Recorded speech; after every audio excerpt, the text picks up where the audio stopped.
This video is the introductory video for a course on linear algebra. The original motivation for linear algebra comes from the problem of solving systems of linear equations. Numerous problems in science and engineering reduce to solving systems of linear equations. Let's take a simple example of a linear equation. Let's take 2x plus 3 equals 5. As you're no doubt familiar from your middle school, you know how to solve this equation. It's rather trivial. You just take 3 to the other side and end up with 2x equal to 2, or in other words, x equal to 1. Now, solving systems of equations in general would involve m equations in n variables. Let's take a slightly more complicated example of two equations in two variables.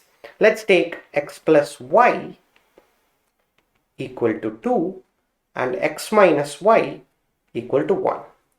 Again, you have probably learnt already how to solve this simple system of two equations in two variables. You just eliminate variables. You add the first equation and the second equation, you will end up with 2x equals 3. Or in other words, x is 3 by 2. Now it's a simple matter to substitute this x equal to 3 by 2 and get the solution for y. So this method of elimination is now known as Gaussian elimination, named after the mathematician Gauss from the 19th century. However, the earliest known instance of this method comes from the Chinese work 9 Chapters of Mathematical Art, whose earliest version was written over 2000 years ago. The problem is actually just a puzzle, not really a real world problem in any sense, but still it's an interesting problem. There are 3 types of cone, 1 bundle of the first type with 2 of the second type, and 3 bundles of the third type cost 26. 2 bundles of the first type with 3 of the second and 1 bundle of the third type cost 34. Finally, 3 of the first, 2 of the second, and 1 of the third costs 39. What is the cost of 1 bundle of each type? As you can immediately see, to solve this simple puzzle, you need to solve a system of linear equations. The solution to this is present in the book 9 Chapters of Mathematical Art, and it's very interesting because the way the solution is done is to write down the coefficients of the linear equations one would obtain alone as columns. So for instance, the first equation is written in the following way: 1, 2, 3, and below that the cost, which is 26. In a similar way, 2, 3, and 1, 34. 3, 2, 1, 39. So the coefficients of the linear equations are written as columns and the right hand side is written at the bottom. And then this book proceeds to solve this system of linear equations in a very similar way to how we would approach it today, by eliminating the various variables, ending up with one equation in one variable, solving that one equation in one variable, and back substituting. So this is sort of the earliest instance of using methods of linear algebra to solve systems of linear equations. Moreover, here we see one crucial progress has been made by understanding that you just need to concentrate on the coefficients and not the exact equations with the variables together.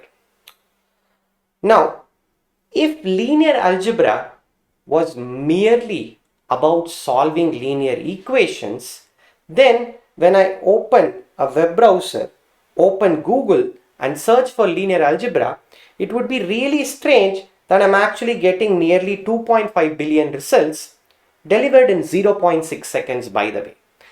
The reason why there are 2.43 billion pages referring to linear algebra is twofold. One, linear algebra is that damn useful. the diverse range of problems that can be solved by translating the problem into a problem in linear algebra is just too extensive. The second and somewhat deeper reason is that linear algebra is so useful that when I perform a search for linear algebra on Google, linear algebra is used in the background algorithms. More specifically, we shall see several concepts in this course like eigenvalues and eigenvectors, which are in fact used in the algorithms run by Google to present to you the search results in a particular order. In our course on linear algebra, we shall concentrate on abstract vector spaces. These are objects, sets to be precise, on which you have an addition as well as a scalar multiplication. All of us are familiar with vectors in R2 and R3.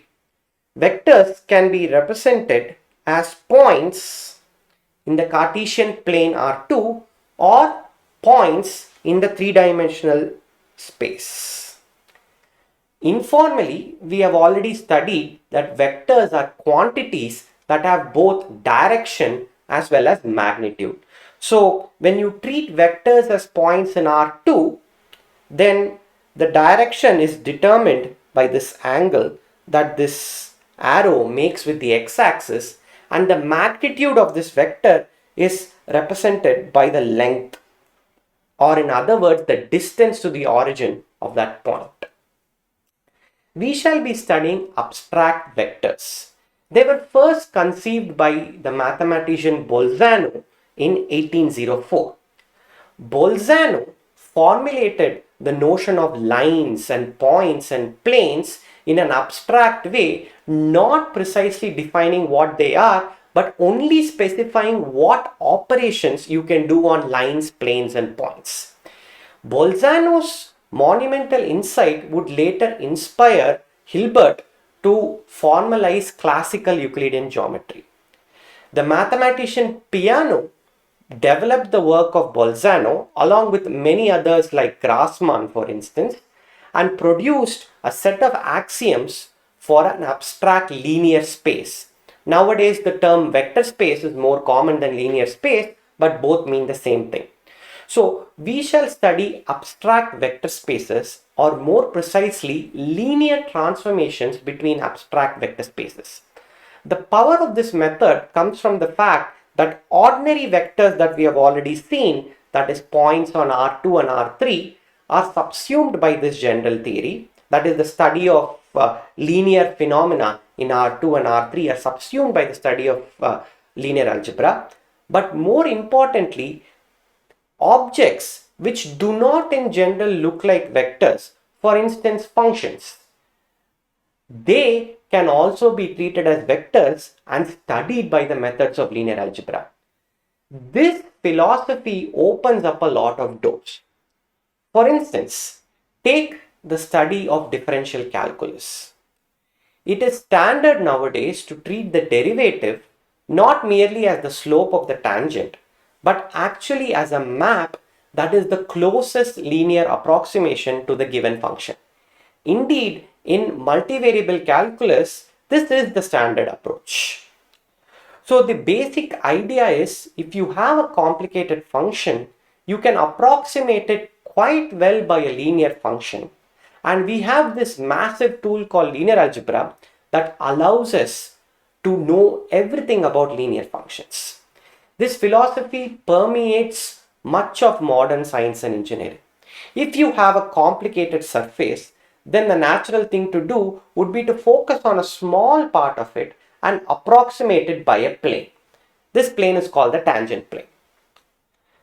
Many modern tools, for instance, tensors, are used in the study of Riemannian geometry and more in physics in the subject of general relativity. Tensors are objects defined on vector spaces. So, the idea of this course is to focus on abstract vector spaces rather than just focus on linear equations. once we get our grips on abstract vector spaces, any number of problems can be translated to linear algebra and its solution is most likely already done by some mathematician. This is the central philosophy that I would like to emphasize in this course. So, we will focus on methods as well as proofs. So, the central focus would be proving theorems about the structure of linear transformations between vector spaces.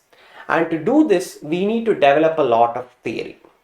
I will try as much as possible to give applications of the theory, but it is not always possible because the theory's goal is to give a clear, transparent picture of the structure of linear transformations, and not all aspects of this theory will have ready direct applications.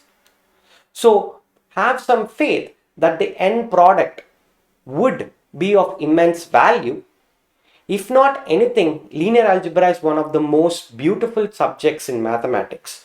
So even if there is no direct application to a particular theorem, you can be rest assured that it is going to be interesting and beautiful. This is a course on linear algebra and you have just watched the introduction to the course.